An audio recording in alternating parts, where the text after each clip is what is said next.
Sí, buenas tardes. Da gusto ver esto lleno en un tema tan atrayente y con esta gente trae recuerdos, buenos recuerdos del hospital. Dos personas que hicieron mucho por nuestra casa y que van a hablar o van a tocar o van a profundizar sobre un tema candente que a mí me convulsionó cuando publicaste un artículo no hace tanto tiempo en el diario Montañés. Yo sé que Paco también está profundamente involucrado en ese, le corresponde por oficio y por lo tanto pues era la persona ideal para estar aquí y hablar de ello. Yo solo presentarles a Fernando Villoria y a Francisco Díez Manrique, que fue director médico del hospital y catedrático jefe de servicio de psiquiatría en Valdecilla. Solo decir que hace muchos años, cuando yo trabajaba en un hospital fuera, en dos ocasiones, también en el otro hospital que trabajé en otro país diferente, pero uno en Londres, me llamaba tremendamente la atención en la consulta del hospital, cómo llegaba la gente siempre sola. Yo diría que triste además, caída, una media edad, como es lógico. Las consultas de los hospitales se llenan en una media edad, generalmente hacia arriba más que hacia abajo. Y era sorprendente el observar la tremenda soledad que tenía todo el mundo. Y yo presumía alrededor, pero sobre todo en mi fuero interno, de lo bien que andábamos por aquí y que por allá había que ver cómo funcionaban las cosas. El tiempo fue pasando y nos igualamos en todo. Entramos en Europa, entramos en el mundo y también en esto, desgraciadamente, y hoy somos la soledad no deseada, según porcentajes que supongo que habréis manejado vosotros de la asociación que formáis parte. Es un tercio de la población, un 13% de los mortales. Y por lo tanto, pues un problema. También me sorprendió gratamente el comprobar a través de vosotros cómo tenemos en Cantabria la primera dirección general que se dedica al estudio, a la protección de la soledad no deseada. Fue una idea brillante, no sé de quién, ya procuraré enterarme, porque la verdad es que sí tiene gran importancia y gran interés. Dicho eso, pues yo bajo con toda la expectación de poder disfrutar de vuestras opiniones. Y aquí dejo a los conferenciantes, Fernando, Paco.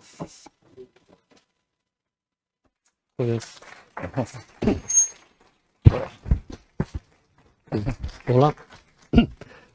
Hola, ¿se oye? ¿Sí? Bien. Pues muchas gracias, doctor Rama. Muchas gracias por su presencia. Muchas gracias al Ateneo por darnos la oportunidad de difundir este mensaje. Ya está.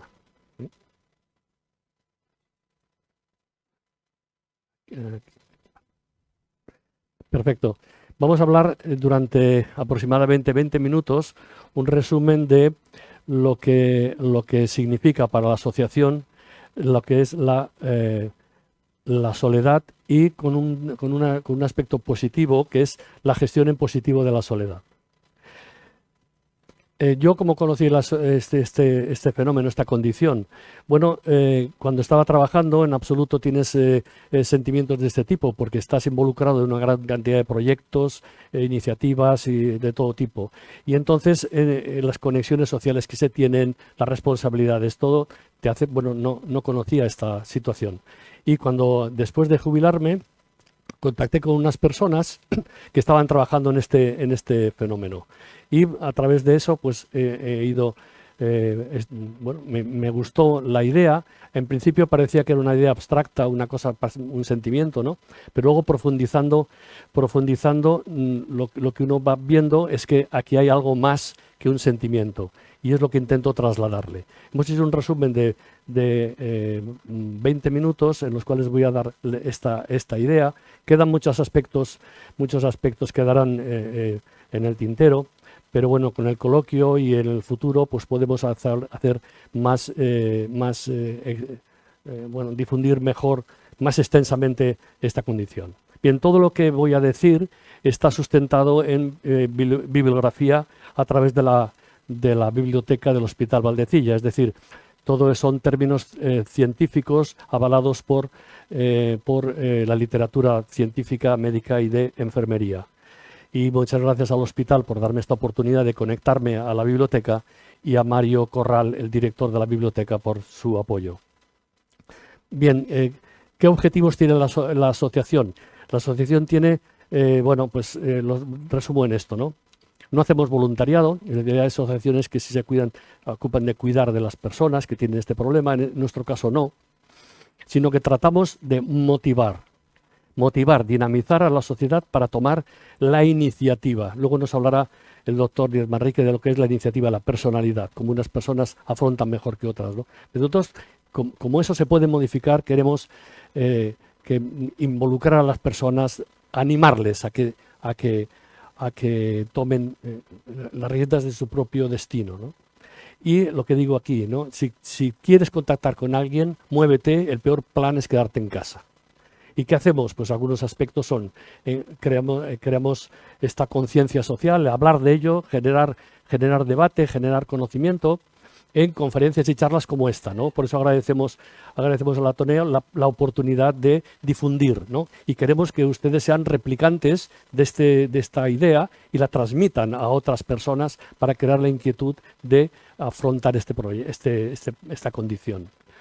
Colaboramos con la Universidad de Cantabria en el programa Senior, gracias a la invitación del profesor Cantarero, y es una oportunidad también de relacionarse, ¿no? Les animo a que se inscriban en este programa, que es muy interesante. Colaboramos con el profesor Cantarero, con la universidad, con los medios de comunicación, con periódicos, a todos los niveles, radios. Estuvimos en Radio Santoña, estuvimos también en periódicos, y seguiremos trabajando en esta dirección con todos los medios de comunicación, especialmente con el Ayuntamiento de Santander. Luego comentaré el proyecto del Plan de Mayores que ha puesto en marcha, en el cual nos ha invitado, y es un honor y una responsabilidad.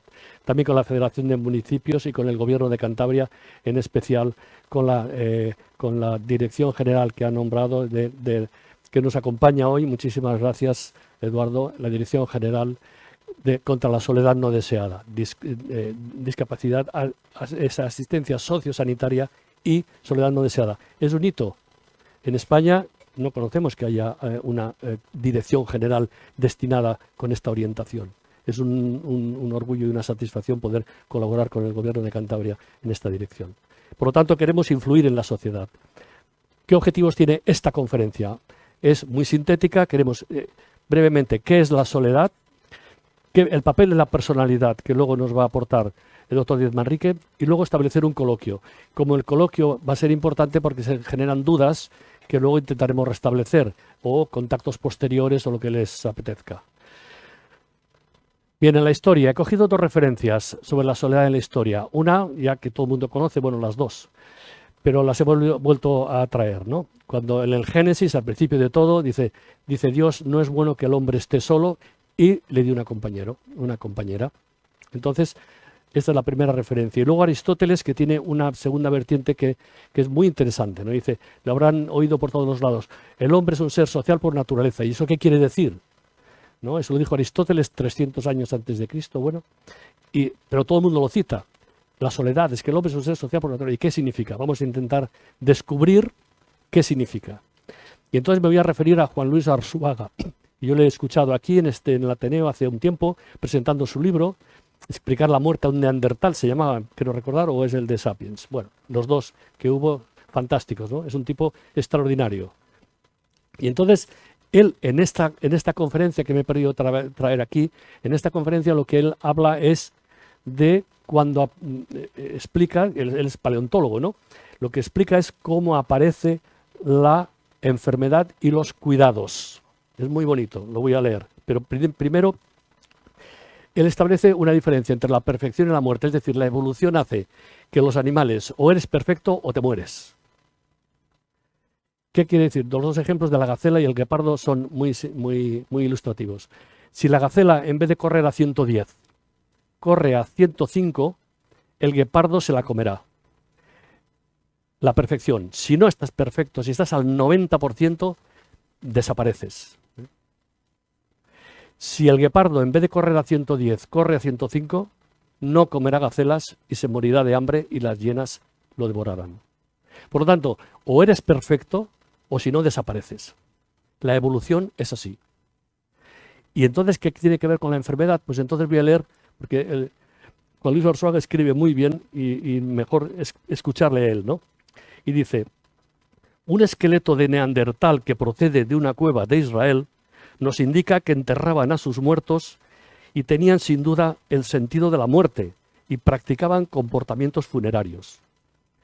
Es decir, tenían sentimientos de piedad con sus congéneres. En sus fósiles se encuentran por primera vez enfermedades graves, discapacitantes, y hallamos individuos, dice, que habían perdido todos los dientes y sin embargo seguían viviendo. Han encontrado los restos de personas que habían vivido sin dientes, mientras que otros ejemplares sufrieron traumatismos muy severos. Entonces, dice Arzuaga, se puede afirmar que los neandertales poseían sentimientos solidarios, pues algunos individuos recibían cuidados de sus congéneres. Eran alimentados porque no tenían dientes para masticar sus productos, la dieta dura, o porque no eran capaces de cazar por haber sufrido traumatismos graves. Incluso se ha encontrado individuos que les tenían un brazo amputado. Es decir, aquí aparecen los cuidados. No es necesario, si tienes una discapacidad, tienes un problema, una enfermedad, nos cuidamos. Es lo que dijo Aristóteles. Permanecemos en una sociedad cuidadora. Esto es el concepto, la sociedad cuidadora. Y dice Arzuaga, entre comillas, se puede encontrar belleza en la enfermedad gracias a los cuidados que los humanos nos prestamos unos a otros. Es decir, la solidaridad que provoca la enfermedad entre las personas. Ese es un mensaje nuclear de esta conferencia. Bien, entonces vamos ahora a la actualidad y decimos, ¿qué es la soledad para la OMS, para la Organización Mundial de la Salud? Pues es esto, una gran pandemia del siglo XXI, es decir, produce no solamente una sensación, sino que además vamos a ver que produce lesiones biológicas. En Europa, la presidenta von der Leyen lanzó en el año 2022 un proyecto europeo para todos los países para combatir la soledad no deseada. Y este proyecto es importante que nos podamos sumar a él. Hay una cantidad de bibliografía aquí tremenda, una cantidad muy sólida desde el punto de vista conceptual y de intervenciones que hay que hacer para combatir la soledad que propone Europa. Hay que sumarse a este proyecto.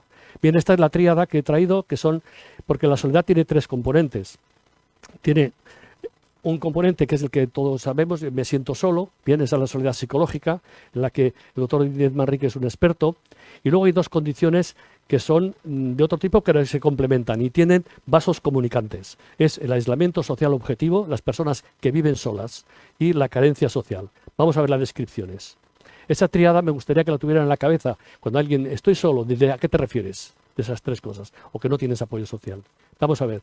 Soledad no deseada es el sentimiento psicológico, subjetivo, de tristeza e insatisfacción por el número o calidad de tus relaciones sociales. El aislamiento social es objetivo, es vivir solo o no tener conexiones, pero puedes estar feliz porque hay gente que tiene la soledad deseada, puede ser que les guste, o sea que no estar solo significa sentirte mal, ¿no? Y de hecho en Cantabria el 28% de los hogares están ocupados por una sola persona. Eso es un riesgo de soledad. Pueden estar bien, unos no querrán, otros sí, pero bueno, es un riesgo de la otra soledad. Y por último el apoyo social, que es la disponibilidad de cuidados, que te aporten cuidados que se identifica con dependencia, pero no es solamente eso, sino que pueden ser el apoyo social que te dé tener información, tener de otro tipo de... Pero bueno, nos vamos a referir a dependencia porque estamos en un territorio de mayores, aunque veremos ahora que la soledad no solamente es de los mayores, pero la conferencia está presentada en esa dirección. Entonces la tríada, recuerden la tríada, soledad psicológica subjetiva, aislamiento objetivo, que es estructural, y carencia de apoyo social. Bien, vamos a ver por lo contrario, ¿qué es? Lo puede decir cualquiera, ¿no? ¿Qué es lo contrario de la soledad? Pues de felicidad, compañía, amistad, conexión. Yo he dicho estas, pero ustedes podemos hacer aquí una tormenta de ideas, ¿no? Ayuda, cooperación, lo que hemos visto antes con Arzuaga, interacción con otras personas, conexiones sociales, familiares, grupos. Bueno, envejecimiento activo, que es lo que nos interesa en este momento con mi enfoque de la conferencia. Envejecimiento activo, salud y bienestar. Que este envejecimiento activo, salud y bienestar es lo que compromete la soledad. Lo vamos a ver ahora. Bien, ¿quién puede sentirse solo? Todos, todas las personas. No discrimina. Es muy igualitaria la soledad. Y no se limita a los adultos mayores, aunque hoy estamos aquí para eso. Porque en el ámbito de la soledad, de la juventud, la soledad, que es un territorio desconocido, tiene una gran importancia. Luego lo veremos que las estadísticas. Pero, por ejemplo, en una encuesta que hizo el Instituto de Encuestas Sociológicas durante la pandemia, el sentimiento de soledad entre los jóvenes era del 26% y en los mayores de 65 del 11%. O sea que la sensación reportada por estas personas es así. Factores de riesgo. No va a ser muy extenso, pero esto lo copié de esta bibliografía. Está muy agrupado por salud física, psicológicos, factores sociales, factores ambientales, poblaciones de riesgo, etcétera, ¿no? Y todos esos se vinculan con la tríada que hemos hablado. Cada uno de estos puede afectar a uno o a dos de las condiciones que habíamos hablado de la soledad. Por ejemplo, si eres una persona que tiene Alzheimer, pues está desconectada de todo. Lo único que necesita es, en la residencia estará con el apoyo social, el apoyo para poder sobrevivir, ¿no? Pero ese es el caso extremo, ¿no? Por otra parte, tenemos dificultades de todo tipo que pueden generar que una persona no salga de casa.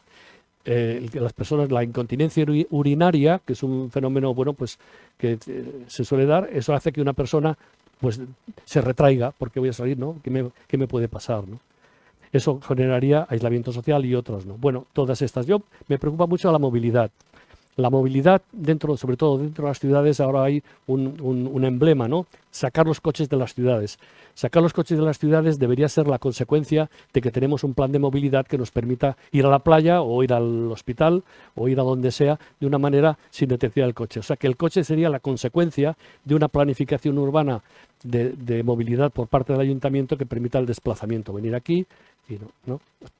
Digo eso que parece que es un tema muy banal, pero que te quiten el carnet de conducir o que no puedas por discapacidad puede comprometer, te puede hacer caer en el aislamiento social y además el que tú no conectes con las personas que quieras. Bueno, y luego están pues todas las otras, la enfermedad, por supuesto, la enfermedad, luego lo veremos como un ejemplo muy gráfico también. Bueno, todos estos da para otra conferencia. Seguimos, consecuencias. Esto es importante, parece que es una cosa etérea, no, es tóxica para la salud. Es tóxica para la salud. Aumenta la prevalencia de enfermedades prevenibles. De hecho, hay un estudio que la Universidad de Cantabria, en el departamento del profesor Cantarero, ha encontrado que las personas en aislamiento social tienen más enfermedades crónicas que las que no están así. Por lo tanto, hay una relación causa-efecto determinada y además perfectamente identificada entre mala salud y soledad y aislamiento social, ¿no? Y además aumenta la demanda de gasto sanitario. Las personas solitarias van más al médico, con más ingresos hospitalarios, las estancias son más largas, todo está documentado perfectamente. Esto para mí fue una sorpresa porque, bueno, no eres consciente dice que la batería se está agotando.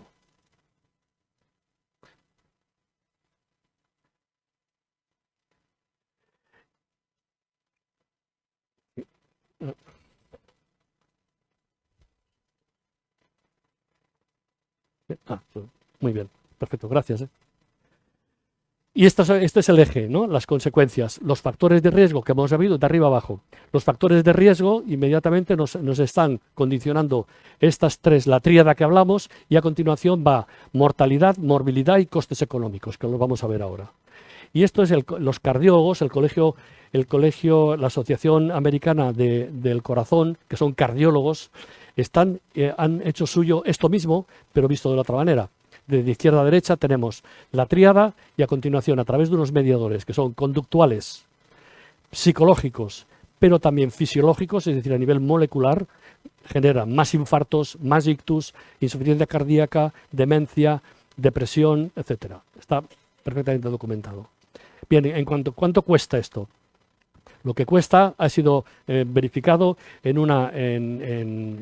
por la Universidad de Vigo y de Coruña, son colegas de la Universidad de Cantabria, del profesor Cantarero, y hicieron este fantástico estudio, 4.000 encuestas, en las que determinaron que en España el coste de la soledad, directa e indirecta, por estos gastos que hay, gastos de más enfermedad, más medicamentos, más peor salud, genera un 1,17% del PIB.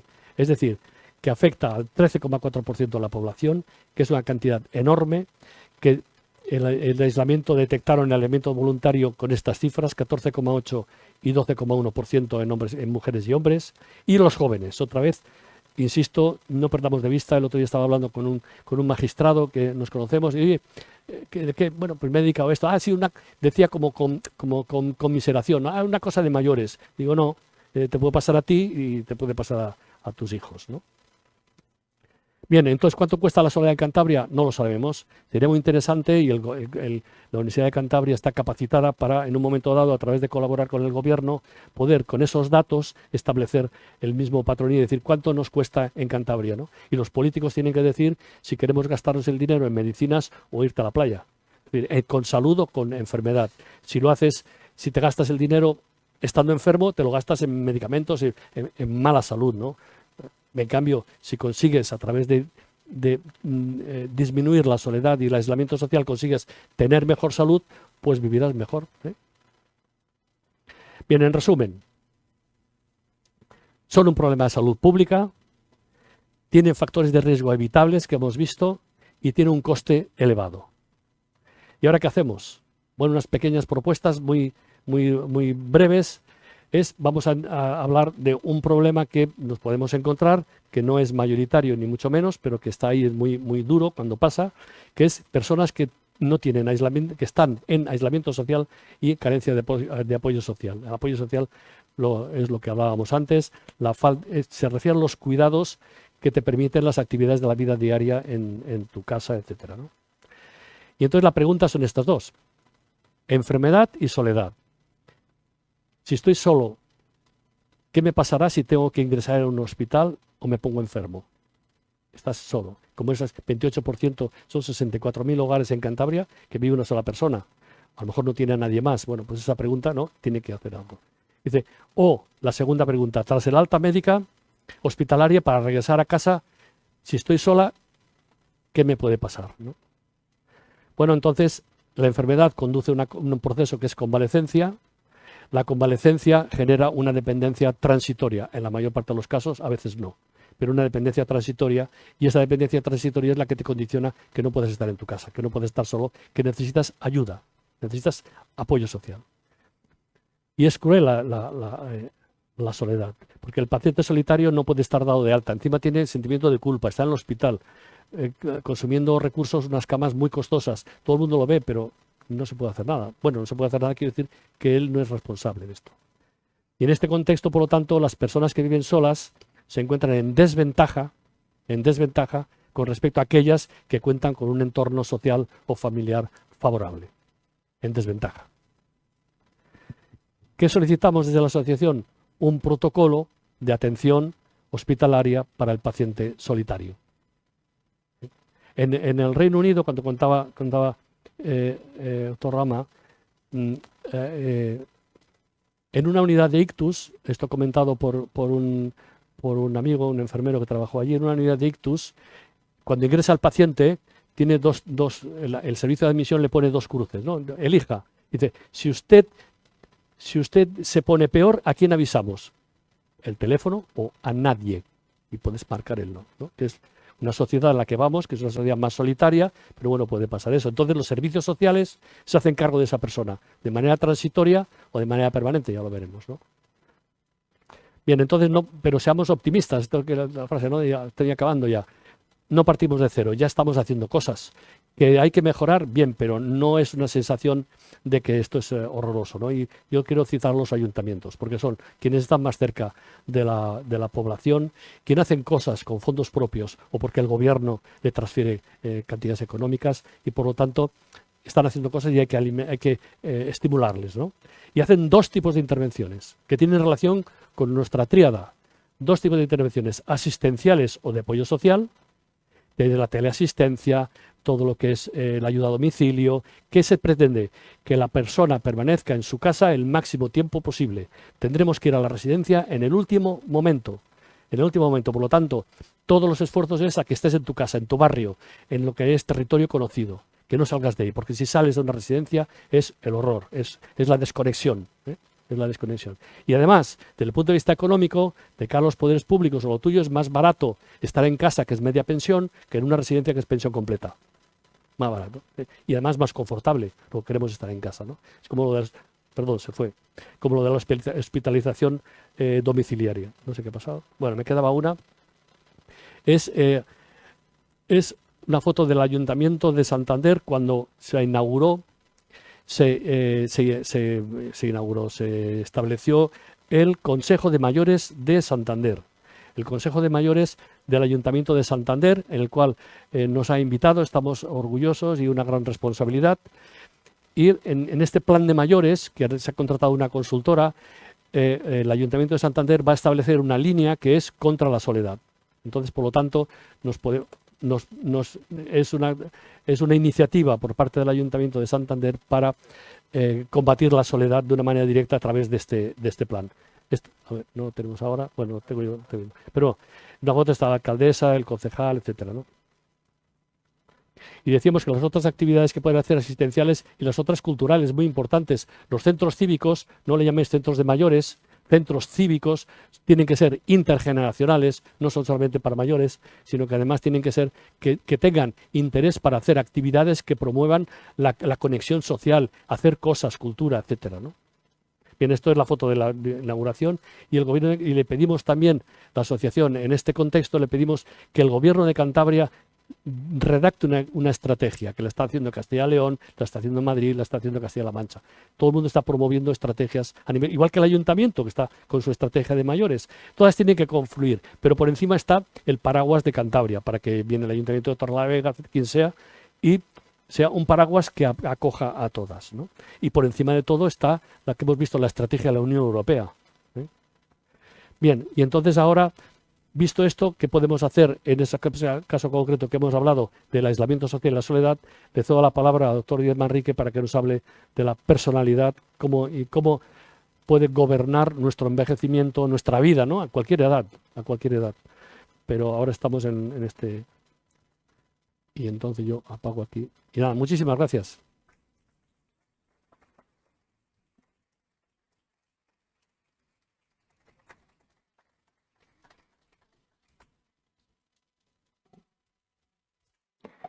Bueno, vamos a ver, yo lo primero que tengo que decir es que estoy aquí engañado, ¿eh?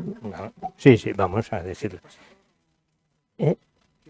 Bueno, que estoy engañado, porque hace de esto un mes o mes y pico, el doctor Rama me dijo, oye, ¿te importa presentar al doctor en el Ateneo y tal? Y Villoria, pues claro, pues, ¿cómo no va a importar? Entonces, bien, así se quedó la cosa. Yo llamé a Villoria, digo, oye, pásame un pequeño currículum para que te presente. Y dice, no, si no es para que me presentes, es para que vayas a charlar allí conmigo.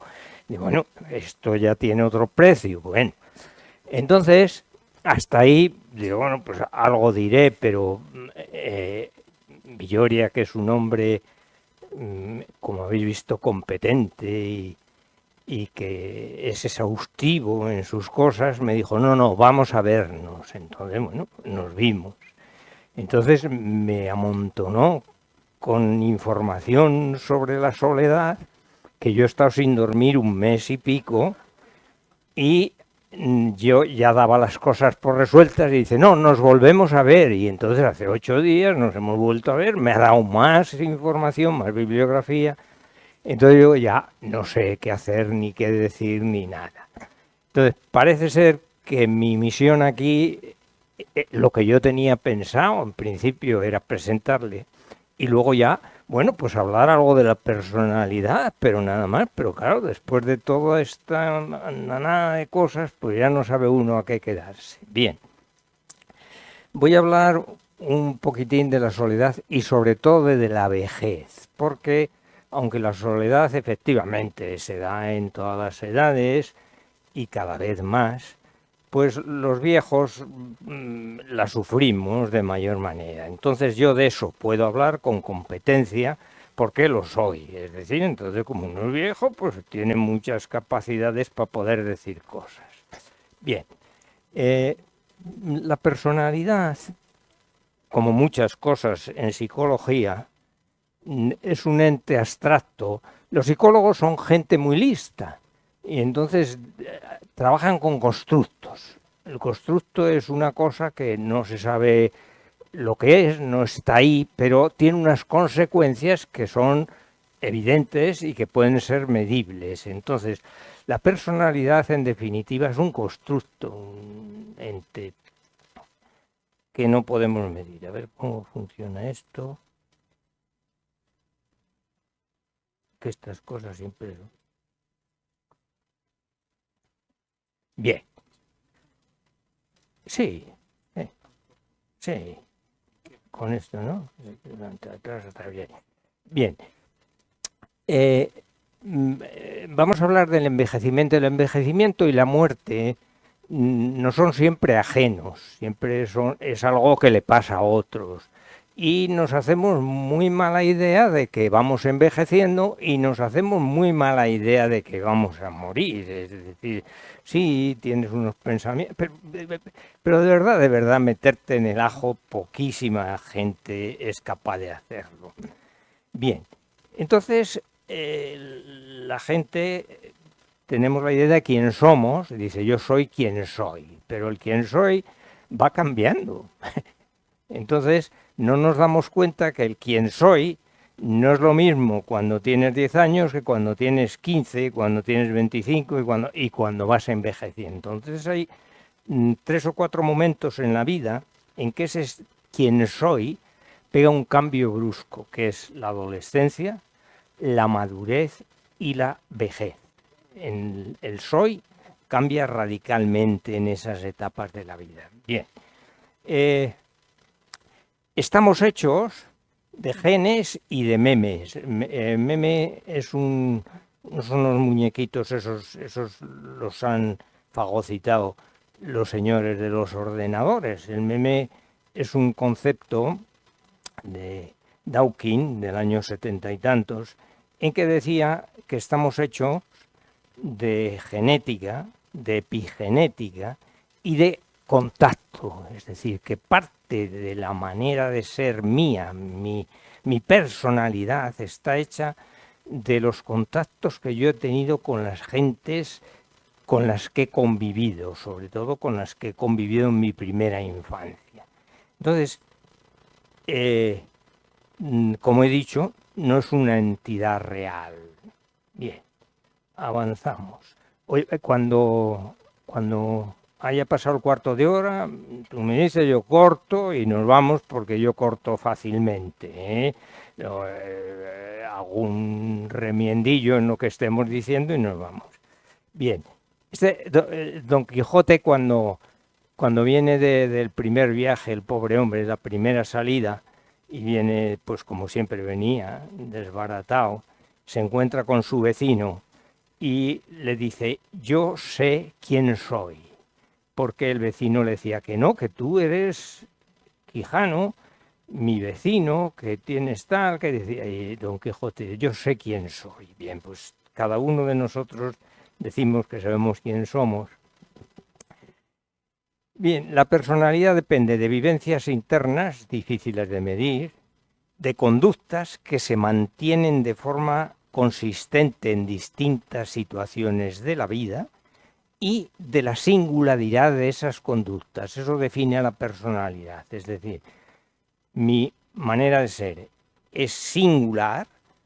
Segundo, es relativamente estable a lo largo de mi vida y depende de vivencias internas muy difíciles de medir. De todas formas, como los psicólogos, las gentes y los sabios pues siempre han querido saber cómo somos, pues ha habido muchas maneras de enfocar la personalidad. Eso me lo voy a saltar entero, desde Hipócrates a Kresmer, a Lombroso, van definiendo personalidades. Luego ya vienen técnicas más modernas que dicen que la personalidad tiene un rasgo único.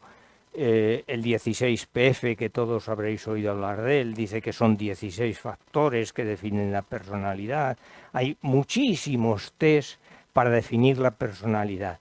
Por regla general lo que hacen es poner a la persona en situación de algo y decirle qué haría o contestar a una serie de preguntas de qué haría frente a algo. Bien. Más test.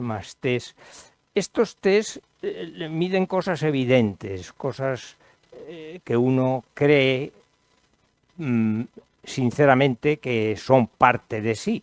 No significa que lo sean, luego hablaremos de esos conceptos. Existen otras pruebas que lo que miden ya son cosas más profundas de la personalidad. Los psicólogos han abandonado estas pruebas, no les gusta mucho. Estamos en un momento de la vida, todos, en que queremos medir, pesar, concretar, y entonces este tipo de cosas que son más etéreas, más difíciles de medir y de pesar, muchas veces ni se pueden medir ni pesar, pues se van abandonando. Pero bueno, hay muchas pruebas, desde la Asociación Libre de Jung, al Rorschach, que todos habréis oído hablar de él, al Sondhi, de Soto. Hay muchísimas pruebas. Bien, ¿qué forma la personalidad? La personalidad tiene varias parcelas. Yo tengo una parcela mía que es ciega, que es desconocida para mí y que es conocida por los otros. Yo no me conozco, pero los otros sí que la ven. Hay una parcela de la personalidad que es evidente, la conozco yo y la conocen los que están fuera. Hay una parcela que es oculta, que la conozco yo, pero no la conocen los que están fuera. Son los pecados que todos tenemos, metidos ahí en el alma. Y hay una parcela de la personalidad que es desconocida. No la conozco yo, forma parte de mi inconsciente, de mi subconsciente, esto los freudianos lo saben muy bien, y tampoco la conocen los que están alrededor. Bien, para intentar conocer cómo es la persona, hay que ponerse lo que dicen en los zapatos del otro, los ingleses. Bien.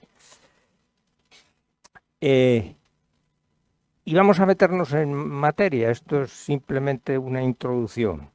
Vamos a meternos en lo que es la vejez y en lo que es las parcelas de personalidad. La vejez se caracteriza por algo, sobre todo se caracteriza por las pérdidas. Tenemos pérdidas afectivas, se nos va la gente, los amigos, la familia, se nos van, te vas quedando solo. Tenemos pérdidas profesionales, nos jubilan, no es que nos jubilemos, nos jubilan. Y cuando, vamos, la gente ya ni te conoce. Tenemos pérdidas sociales, nos vamos desgajando de las gentes que tenemos alrededor. Tenemos pérdidas físicas, claro, no estamos ni tan guapos ni tan fuertes como estábamos, porque todos hemos sido guapos, yo de pequeñito era rubio y creo que tenía tirabuzones y tal, pero luego uno va a donde va. Y tenemos pérdidas económicas, entonces es una ruina. Bien. Y tenemos una pérdida sobre todo que es la rigidez. Los viejos somos rígidos, perdemos plasticidad. Bien.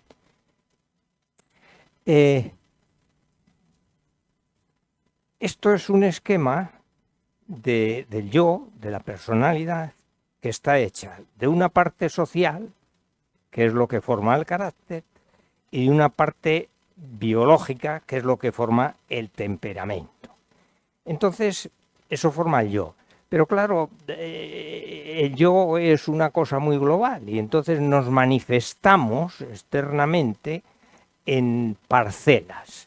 Tenemos una parcela que es el área corporal, que es la vivencia que yo tengo de mi cuerpo. Por regla general siempre suele ser buena. Yo tenía un profesor de fisio, Anciones, que era pequeñín, más pequeñín que yo, más bajito que yo. Y entonces decía, si cogemos un hombre de mediana estatura, y se señalaba por aquí el canalla de él. Bueno, pues eso, todos tenemos un concepto corporal, por regla general, bueno. Tenemos un área erótica, es la capacidad que tenemos de buscar gentes de distinto o de mismo sexo, ya vamos, en eso ya no entro. Tenemos un área del humor, la capacidad que tenemos de ser simpáticos, antipáticos. Tenemos un área intelectual, no solo la inteligencia, sino la capacidad que tenemos de mostrar nuestra inteligencia o no mostrarla. Tenemos un área afectiva, la capacidad que tenemos de dar cariño o de recibir cariño o de no darlo o no recibirlo. Tenemos un área actitudinal, que es la capacidad que tenemos de enfrentarnos a la ética, a lo que son cosas bien hechas o mal hechas, desde el punto de vista social o desde el punto de vista personal. Y tenemos un área de la espiritualidad. La espiritualidad no tiene mucho que ver con la religiosidad. Antes cuando hablabas del bicho, de la gacela, yo creo que la espiritualidad nació de la pata de venado. Es decir, cuando los pobres hombres andaban por las cavernas y a un señor que tenía una pata de venado se le ocurrió darle algo al que tenía al lado, empieza la generosidad y ahí empieza posiblemente el hombre a pensar en el otro y después de pensar en el otro empieza a pensar en Dios. Dios nace porque fuimos capaces de convivir y de dar a los demás. Bien, esas serían las parcelas de la personalidad.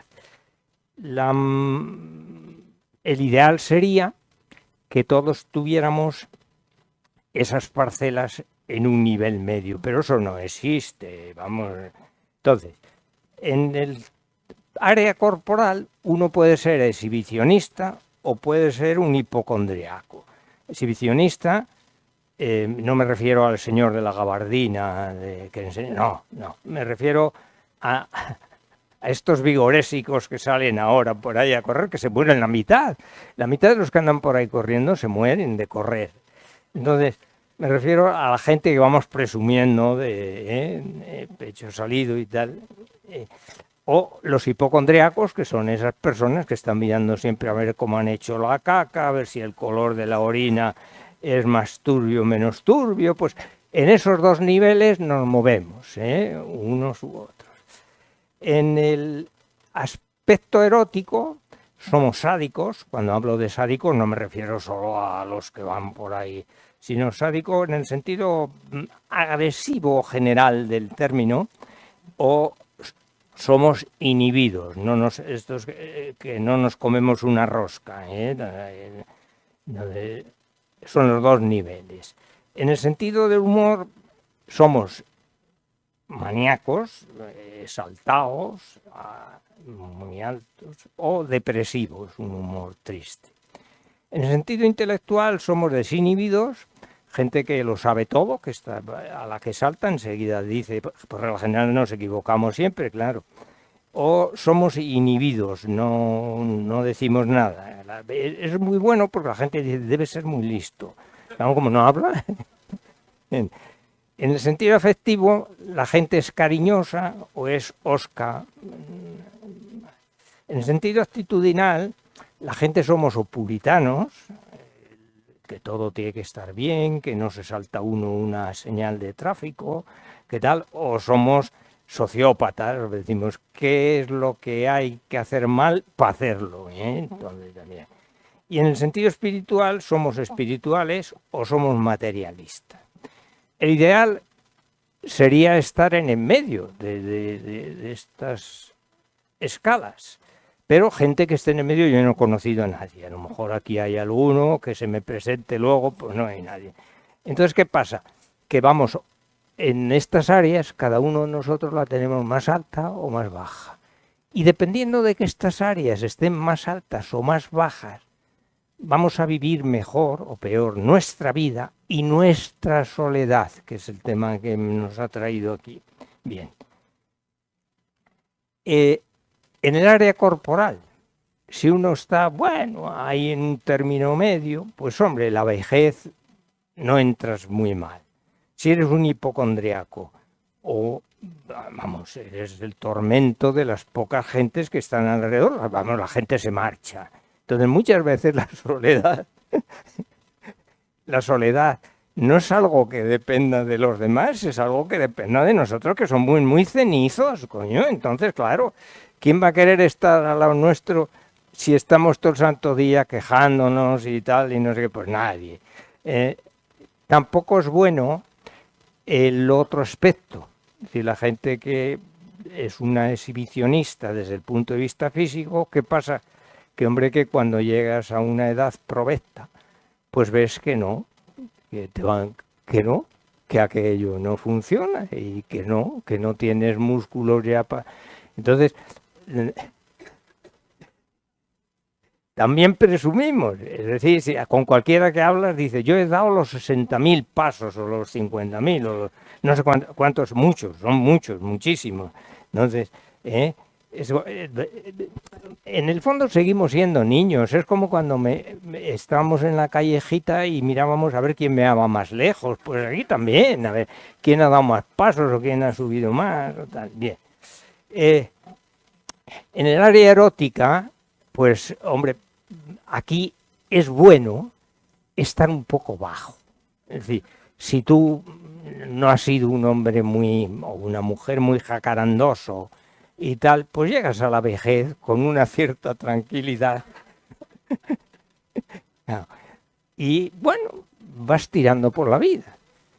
En el área del humor, y esto es muy importante, es bueno ser, no digo alegre, pero por lo menos, hombre, no ser un cenizo. Entonces, si tú eres una persona medianamente alegre y tal, pues por regla general, encuentras gente a tu lado, no estás solo. En el área intelectual conviene potenciar el área intelectual, lo del crucigrama, lo del hacer no sé qué, lo del no parar, eso es importante. Hay gente que por desgracia tenemos oficios que nos permiten seguir trabajando, y entonces digo trabajando en el sentido intelectual, y esto, pero hay gente que no tiene, hay que buscarlo. Es importante mantener el fuego sagrado siempre atento. En el área afectiva hay que ser cariñosos. Si tú no quieres a la gente, ¿cómo carajo la gente te va a querer a ti? Entonces dice, ¿estás solo? ¿Cómo va a estar solo? ¿Cómo no va a estar? Si es un cardo. En el área actitudinal también conviene estar un poco en la baja, ser un poco iconoclasta, rompedor. ¿Por qué? Porque cuando tú eres muy puritano, por lo general, la gente solemos ser más puritanos con los demás que con nosotros mismos. Entonces, los viejos puritanos son malísimos, porque están todo el santo día sermoneándote que tienes que hacer bien, que tienes que hacer bien, Entonces, si tú eres un poco iconoclasta, un poco rompedor, decir, bueno, hombre, de vez en cuando soltarse una señal tampoco pasa nada, no, hombre. un stop no, porque pues cascar a alguien, pero cosas pequeñas. Entonces conviene ser un poco pirata en la vida. Y en el área de la trascendencia, pues es muy importante ser espiritual. Digo espiritual en el sentido, es importante, estoy bien de tiempo, sí. Es importante, decía antes, que no es lo mismo la espiritualidad que la religiosidad. Yo tenía un íntimo amigo que se murió, que lo conocéis todos o lo conocíais, que es Alberto Pico. Alberto Pico era el ser más espiritual que yo he conocido, pero no era religioso. El canalla de él de religiosidad tenía muy poca. Entonces, digo religiosidad en el sentido que entiende la gente de ritos, de... La espiritualidad es buena, la religiosidad, la gente que tiene creencias, pues es importante, porque le puede ayudar. Pero tampoco uno puede ser demasiado religioso, en el sentido que los ritos, las normas, ahoguen lo que la religión tiene de espiritualidad. Bien, dichas así las cosas, nada más, yo creo que no tengo mucho más que decir, ¿no? No, nada más, no los aburro más porque ya hemos tenido bastante. Entonces, una cosa que ayuda es ser un poco elegante. Digo elegante en el sentido de la elegancia personal. Entonces, las gentes que mejor conocen a las gentes son los escritores, porque tienen que buscar la personalidad para retratarla. Entonces, Isabel Allende, en Retrato en sepia, habla de Paulina del Valle, que era una anciana gruesa además, y decía, se movía con cuidado. Dice, pues consideraba que nada fea tanto como la prisa. El americano, el presidente americano, que siempre anda por ahí corriendo, que claro, sí, se cae y tropieza, pero es que claro, que no se puede, a determinadas edades, pues hay que ir despacito. Bien, dice, también evitaba los ruidos de vieja. Dice, jamás dejaba escapar en público jadeos, toses, gruñidos, suspiros de cansancio, etc. Entonces, con un poco de moderación en las áreas que he dicho y con un mínimo de elegancia, no está uno nunca solo. Nada más, muchas gracias.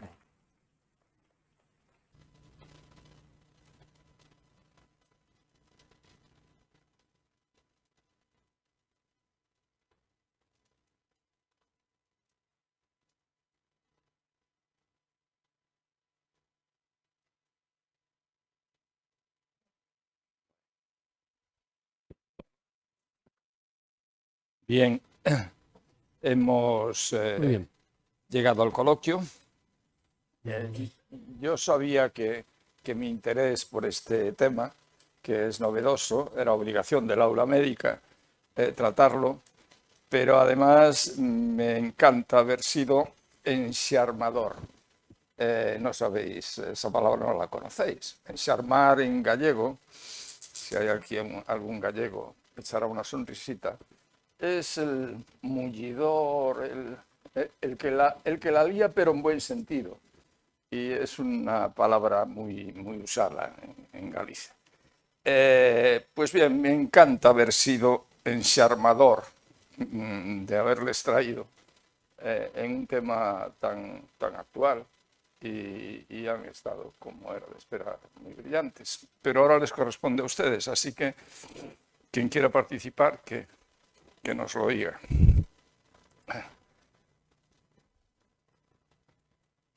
Sí. Nos anima, se han quedado...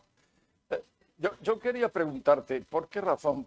Vamos, es casi un reproche. ¿por qué razón en la asociación decís que prescindís del voluntariado?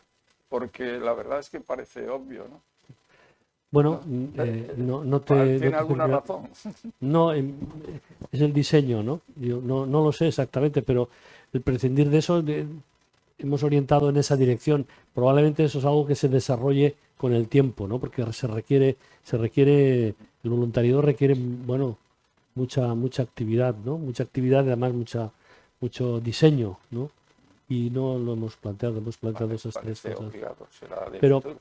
pero bueno, para eso lo que hacemos es colaborar pues con organizaciones que están en esa dirección. Por ejemplo, en el tema de lo que es cultural, etcétera, pues con UNATE nos encantaría colaborar con ellos y bueno, estamos con el programa Viernes también que es del gobierno, colaboramos con personas que sí que hacen acción directa. Entonces, para hacer acción directa, pues no nos consideramos preparados. Yo personalmente, no me considero preparado, pero colaboramos y intentamos entusiasmar a quien lo hace, porque tiene un mérito fantástico, tiene un mérito tremendo, ¿no? El gobierno, además de estar, digamos, orientado hacia la vejez, supongo que tendrá líneas de orientación para el joven, porque a mí me sorprendió mucho los datos que has manejado, que hablan de un 20 y tantos % de la soledad. De los jóvenes, sentimiento, sí. que es tremendo. Sí, doctor Rama, ¿se oye? Sí. Sí, doctor Rama, buenas tardes. Bueno, ante todo, felicitarle al doctor Rama y al doctor Villoria por la organización de esta conferencia sobre esta enfermedad y sobre este tema tan interesante, la soledad no deseada. Efectivamente, el Gobierno de Cantabria ha creado una dirección general. Por aclararle al doctor Rama, ha sido idea de la presidenta, personalmente. Y hablando de cifras y en relación con lo último que usted ha señalado, doctor Rama, efectivamente, cuando yo hace pocos meses me encargo de esta dirección general, lógicamente lo primero que me pongo es a leer, ¿no? Intentar sacar conocimientos de donde pueda verlos. Y lo primero que me sorprendió tremendamente fue los porcentajes de soledad no deseada en jóvenes. Todos pensamos, cuando hablamos de soledad no deseada, que es una cuestión que afecta solo a los mayores, pero resulta que efectivamente el 20 y tantos %, el porcentaje más alto de soledad no deseada, se da en los jóvenes. Todo este tema de las redes sociales, los videojuegos y todo esto, en realidad uno tiene una red ficticia, viral, como se dice ahora, pero no tiene relaciones físicas y realmente los jóvenes en un momento dado se dan cuenta de que están solos. En ese tema sí que vamos a trabajar con los jóvenes o hacia los jóvenes. Y ahí sí vamos a utilizar mucho voluntariado. Hemos hablado, bueno, tenemos ya, como ha dicho el doctor Villoria, el proyecto Viernes en marcha. Vamos a hacer un convenio con UNATE a través de la Fundación Patronato Europeo de Mayores para seguir combatiendo la soledad no deseada en mayores. Pero tenemos que empezar con la soledad no deseada en jóvenes, a los cuales porque la soledad no deseada en mayores se detecta mejor. En un joven que vive en el seno de una familia que parece que no está solo, pues es más difícil detectar. Y entonces tenemos que utilizar sistemas como los de voluntariado para llegar a la juventud. Y quería también hablar un momento sobre un asunto que ha tocado el doctor Villoria, que es muy interesante, que es el tema de las personas que están solas y enferman y tienen que ingresar en un hospital. Efectivamente, no hay soluciones o no había soluciones para una persona que ingresa en un hospital y de pronto tiene que recibir, o es el momento en que recibe el alta hospitalaria, está bloqueando una cama y, bueno, pues resulta que la convalecencia la tiene que pasar solo porque vive solo en su hogar o porque no tiene hogar. Porque también hay otra cuestión que me compete y que tiene mucha relación con la soledad no deseada, que es el sinhogarismo. Las personas que están viviendo en la calle. Entonces yo, para conocer estos temas de primera mano, lo que he hecho es ir a verlos donde están, ¿no? Y me he plantado en Madrid y he ido a ver un proyecto muy bonito que está desarrollando la Comunidad Autónoma de Madrid con la Fundación Hogar Sí, que es el denominado Viviendas para la Salud. Porque además, y aquí hay otra persona que en cierto modo tiene la culpa de que yo esté en dependencia, que es Feli Lois, que fue directora del ICAS y que me promocionó, me animó a pasar a este relato, que conoce también otro detalle. No solo bloquean camas hospitalarias, sino que bloquean plazas concertadas en residencias. Porque, de alguna manera, personas que reciben el alta no tienen grado de dependencia, tenemos que ingresarles en una residencia para que no bloqueen la cama, pero están bloqueando una plaza concertada que necesitaría un dependiente, una persona dependiente que debe de ingresar en una residencia. Ese proyecto de Viviendas para la Salud consiste en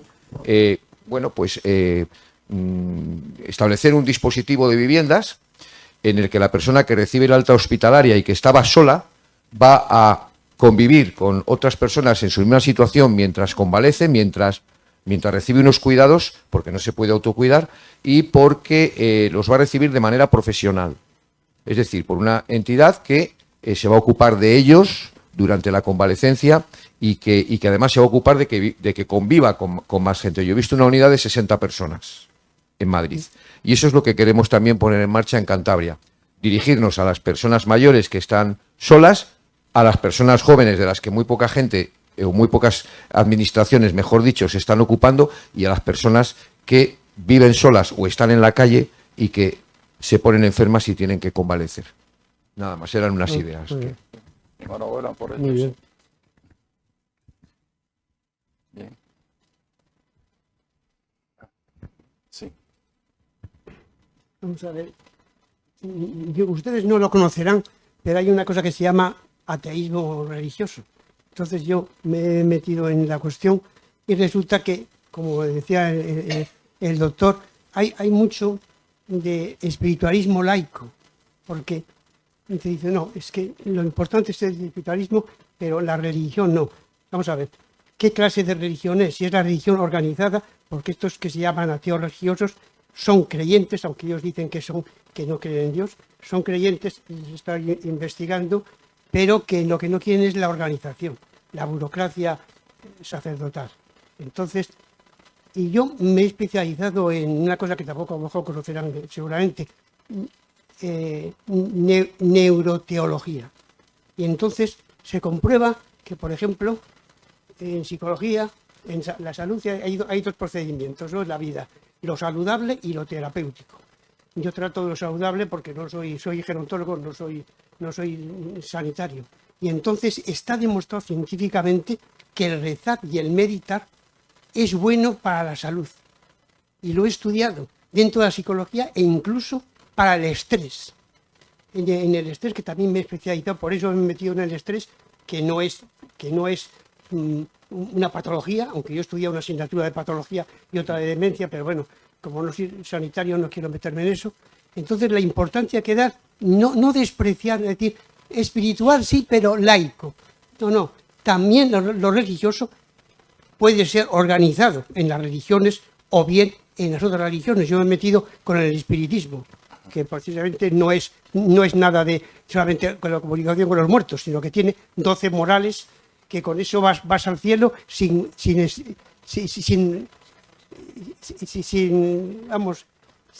no me acuerdo cómo, no me sale la palabra, pero quiero decir que darnos cuenta que la religiosidad, vamos a dejar las religiones organizadas, es saludable.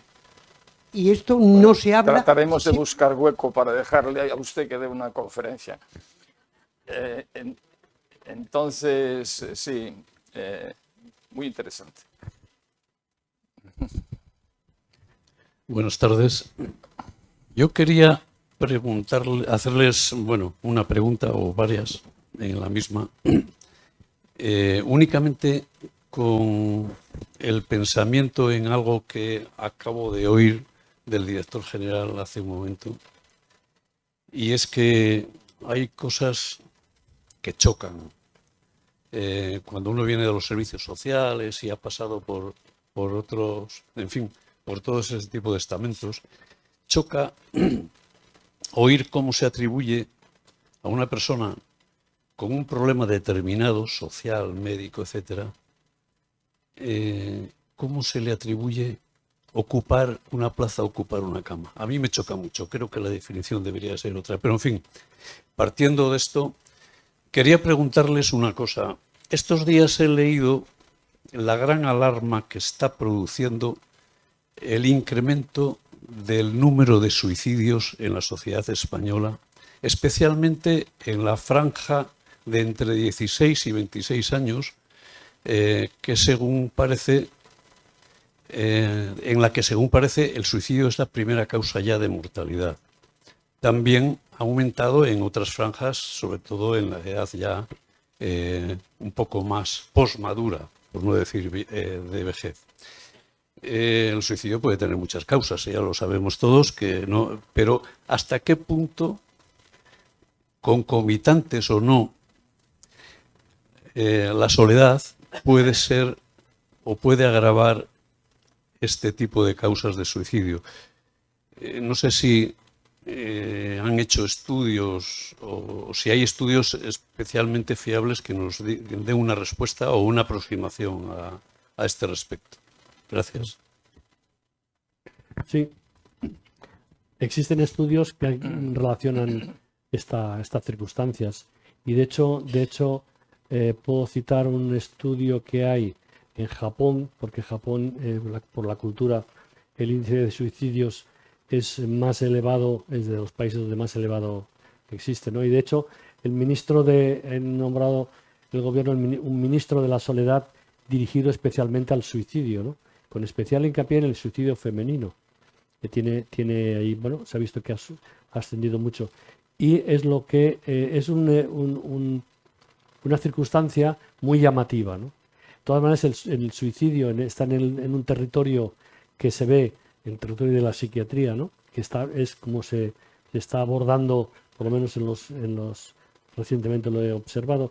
Y desde luego, lo que sí está claro es que la soledad actúa en dirección a alimentar todo este problema, ¿no? Y por eso, pero bueno, también la soledad tiene una cuestión, que es que tú haces algo para combatir la soledad, pero no es lo mismo que el aislamiento social. El aislamiento social puedes poner una cama para que un territorio para que el paciente, la persona ocupe un sitio porque está sin domicilio o lo que sea, ¿no? Pero eso es el aislamiento.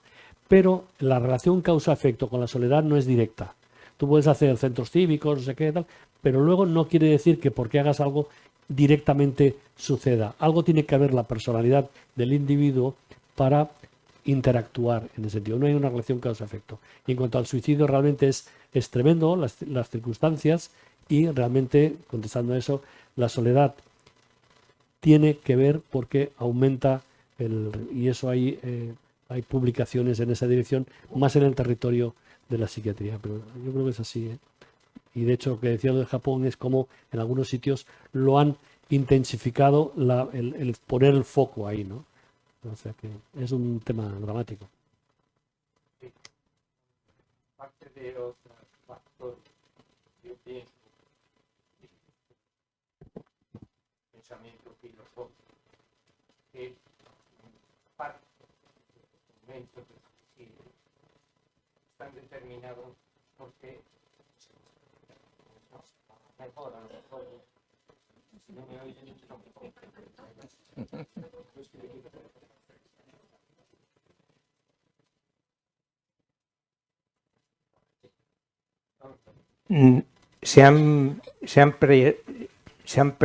van perdiendo las creencias. Decía Ortega y Gasset que el hombre no le mantienen las ideas las mantenemos, las creamos, sino que le sostienen las creencias. Entonces, cuando hablo de creencias, no hablo de creencias religiosas, como lógicamente se sabe, sino de vivencias que te hagan mantener las raíces de ti y de las cosas en el mundo. ¿Qué pasa? Que como en la Edad Media había unos pensamientos religiosos muy profundos, equivocados o no, pero la gente creía profundamente en aquellas cosas, esto te mantenía atado al medio social y a la vida. Cuando las creencias han ido desapareciendo, no solo religiosas, sino ya no creemos en la política, no creemos en la religión, no creemos en nada. Entonces, ¿qué pasa? Que la gente busca creencias espurias. Todo el florecimiento de sectas, de separatismos, de nacionalismos, de tal, es debido a que la gente va buscando en qué llenar sus creencias. Entonces yo pienso que parte de lo que no tengo es una solución para ello, pero pienso que parte de esas tendencias al suicidio es porque la gente no tiene bases, no tiene dónde agarrarse. Perdón. ¿Alguna pregunta más? Bien, pues hemos llegado al final. Así que Muy bien. muchas gracias. Muy bien, gracias. Vale.